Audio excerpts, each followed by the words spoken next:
falamos já bastante da criança em si, agora vamos falar de vocês. Vamos falar sobre estilos parentais. Primeiramente, a família supre as necessidades físicas e orgânicas dos seus filhos com alimentação, vestuário, sono e a proteção física propriamente. Contudo, o cumprimento de necessidades físicas por si só não garante o desenvolvimento saudável.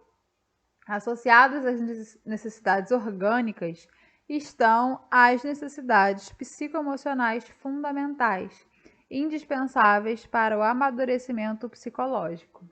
Entende-se por necessidades psicoemocionais o favorecimento por parte dos pais de um comportamento independente dos filhos, criação de um ambiente de segurança e estabilidade, o estabelecimento de uma atmosfera de afeto, aceitação, respeito e consistência de regras e limites. O desenvolvimento da autorregulação emocional, que a gente já falou aqui numa aula anterior, na infância depende tanto de fatores genéticos quanto de fatores ambientais, inclusive do perfil dos cuidadores da criança. A forma como um cuidador reage diante de uma frustração ou da necessidade de esperar o que deseja serve de modelo para a criança que o observa, e ela vai se condicionando a responder da mesma maneira. O que adianta, de repente, a criança tá tendo um momento de birra, com raiva, porque foi frustrada, e a gente falar para ela, não grita, gritando, né? Então, se a gente está gritando com ela, ela está entendendo que tudo bem gritar, seja naquele momento ou em outro momento. Se os adultos, né, se relacionam com gritos e com vários tipos de violência, né, que a gente pode, infelizmente, ver acontecerem dentro das casas, essa criança vai aprender de que violência é o que é usado para lidar com aquela situação, que pode ser de opiniões divergentes, por exemplo. Se a gente está no trânsito e toma uma fechada de outro carro, e a gente xinga, grita e fica, né, muito nervoso na frente da criança, a criança vai aprendendo aquele tipo de reação. Dessa forma, o perfil do cuidador influencia esses recursos por meio de modelo e exemplo visualizados e vivificados pela criança no convívio com este. A influência do cuidador pode ser decisiva para a futura personalidade das crianças. Os pais, então, têm um papel essencial no desenvolvimento dos filhos, e as práticas parentais são cruciais para as regulações emocionais e comportamentais.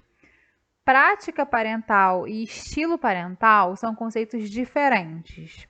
Prática parental são as estratégias empregadas pelos pais com o objetivo de orientar o comportamento dos filhos. Estilo parental é um conceito mais amplo, que envolve um conjunto de práticas educativas usadas pelos pais na interação com os seus filhos, como se a prática fosse algo mais consciente, que a gente escolhe agir ou orientar de determinada forma, e o estilo parental é como aquele pai é, a sua própria personalidade e que molda ali a interação e os momentos com o filho. E para isso, né, eu sempre gosto de trazer a parte teórica para que vocês vejam que não é nada da minha cabeça ou da cabeça de algum profissional, que existem estudos por trás disso. E assim como para falar desse tema, temos a tipologia parental de Baumrind, que é de 67. Vocês verem há quantos anos isso já é estudado. É recente, se a gente pensar em termos de ciência, né? Tem de 67, então tem menos de 100 anos para a ciência, isso é pouquíssimo tempo, mas não é algo dos anos 2000, por exemplo. Então, tipos ou estilos parentais definidos de acordo com o grau de responsividade e de exigência que cada um apresente. Então, essa tipologia, ela vai medindo se tem mais ou menos responsividade ou mais ou menos grau de exigência.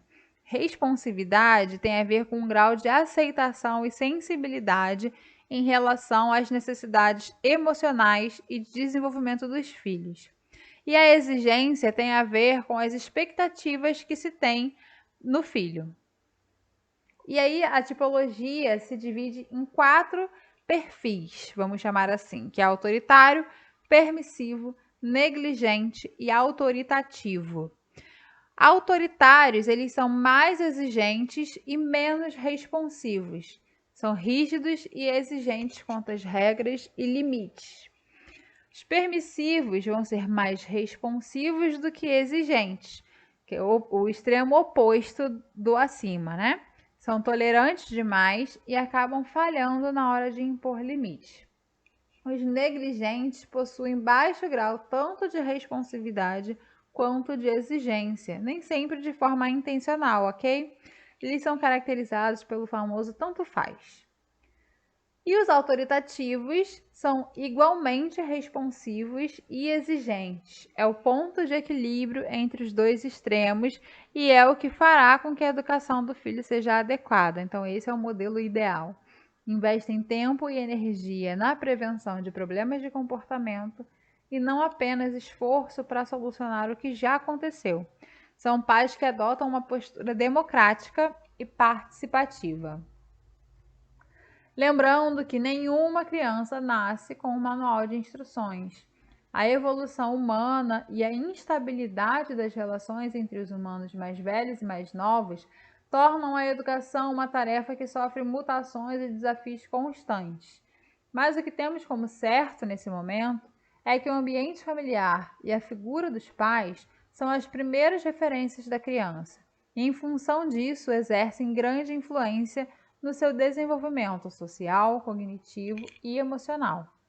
Temos na interação, no engajamento, nas regras e no manejo das situações os grandes diferenciais para o crescimento e desenvolvimento saudável da criança. Você precisa monitorar, supervisionar, estabelecer regras claras, coerentes e consistentes, definindo valores morais adotados pela cultura e pela família e apresentando consequências contingentes ao comportamento dos filhos. E atenção! Temos visto nos dias atuais uma busca desenfreada e irresponsável por um diagnóstico que justifique aquele comportamento, outrora considerado comum da faixa etária. Mas, ainda que haja algum laudo por trás, nenhum tratamento trará resultados se você, como cuidadora responsável, não estiver comprometida a mudar o seu comportamento também. Então, em alguma outra aula já passada, eu falei um pouco sobre essa terceirização, né, através do diagnóstico. Então, por exemplo, uma criança que é muito agitada, muitas vezes é procurado o diagnóstico de TDAH, né, da hiperatividade, para justificar essa agitação, que pode ser que seja causada, na verdade, pelo perfil do cuidador em lidar com as situações do dia a dia, ou por questões socioeconômicas, questões culturais, questões familiares, enfim, podem ter várias causas por trás desse comportamento agitado que não seja um diagnóstico da criança. Mas, ainda que haja um diagnóstico da criança, como nesse exemplo, né, de hiperatividade, se o cuidador apenas finalizar por ali, o comportamento da criança vai continuar o mesmo. Eu costumo dizer que um diagnóstico, ele não é um fim. Não é, então a criança tem esse comportamento porque ela tem hiperatividade. Não. Se por acaso houver de fato o diagnóstico, ele é para ser um meio, assim, ok, então esse comportamento é por causa da hiperatividade, o que faremos então? Então, toda conduta ela precisa ser pensada. Como não há manual de instrução, caso você, mãe ou pai, né, o cuidador de uma forma geral, quiser uma ajuda, busque ajuda. Crianças não nascem, não vêm, nem quando é adotada, né, que já vem de uma instituição, não vem com o manual também. Então a gente precisa ir buscando ajuda, que pode ser aqui através de um curso como esse, como um projeto, como a Aldeia Maternar, pode ser um atendimento psicológico para a criança ou para os próprios responsáveis, uma terapia em família, enfim, busquem ajuda caso sintam necessidade. E para a gente finalizar, aqui nesse módulo tem um PDF de um quiz para você conhecer qual é o seu modelo, como que você funciona dentre esses 4 tipos que eu coloquei aqui para vocês. Façam um quiz, sejam honestos com vocês mesmos, é uma ferramenta de autoconhecimento. E a gente se vê na próxima aula.